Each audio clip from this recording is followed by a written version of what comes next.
Mastery learning. Brief history of the strategy.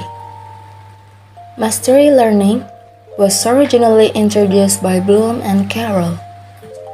This emphasis on thorough learning is based on how the right teaching system is carried out by the teacher so that with this accuracy students can learn well.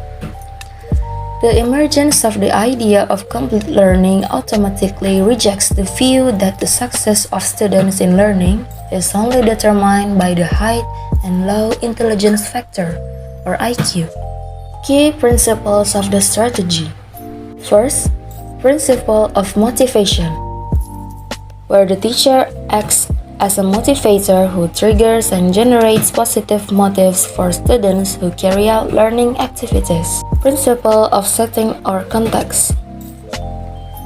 This principle of the connection of new subject matter with what has been obtained by previous students.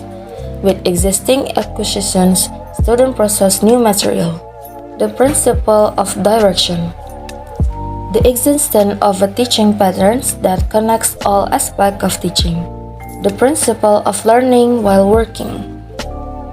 That is integrating experience with physical activities and experience with intellectual activities. The principle of individual differentiation. That is the fact that there are certain differences in students so that they are not treated classically. The principle of finding, which is letting students themselves find the information needed with the necessary direction from the teacher. Problem-solving principle. That is directing students to overcome the problems found and have the skill to solve them. Okay, so the next material is the procedure of how to use it in ELT. First, orientation activities. 2. Classroom learning activities. 3. Determining the level of mastery of the subject matter. 4.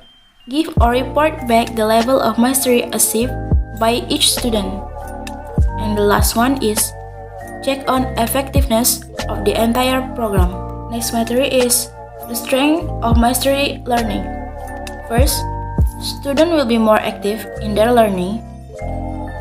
2. This true learning strategy is in line with modern learning psychology, which recognize individual difference in learning. Third, the implementation of this true learning strategy also provides opportunities to work together in a participatory, collaborative, and persuasive manner. Fourth, the assessment system carried out on the progress of student learning outcomes tend to be objective. 5. In essence, this strategy doesn't recognize students who fail to learn or do not go to class because students would turn out to be unsatisfactory or score below the target, standard, or the expected result. The teacher and classmate can help. 6.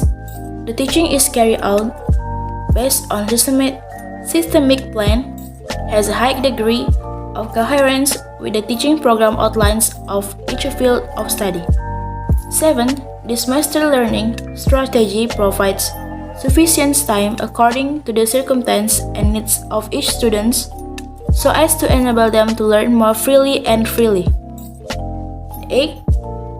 These true learning strategies tries to overcome the weakness found in other learning strategies. For example, teaching is carried out only with a class approach, a group approach, and even individualization approach. The next material is about the possible weaknesses of mastery learning. 1. This strategy is very difficult because it involves many activities which means it demands various requirements and adequate capabilities. 2. Most teachers lack good skills in implementing this true learning strategy, so they encounter more obstacles and difficulties. 3.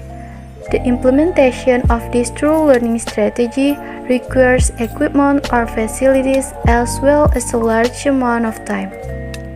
4. To implement this true learning strategy, which refers to mastery of the subject matter completely, it will require the teacher to master the subject matter truly as well. Example of learning activity. Mastery learning is an educational approach based on the idea that students must master the basics before moving on to more advanced topics. For example, students in learning stances will stay with the study group until they fully understand it. This requires that students move through the topic at their own pace.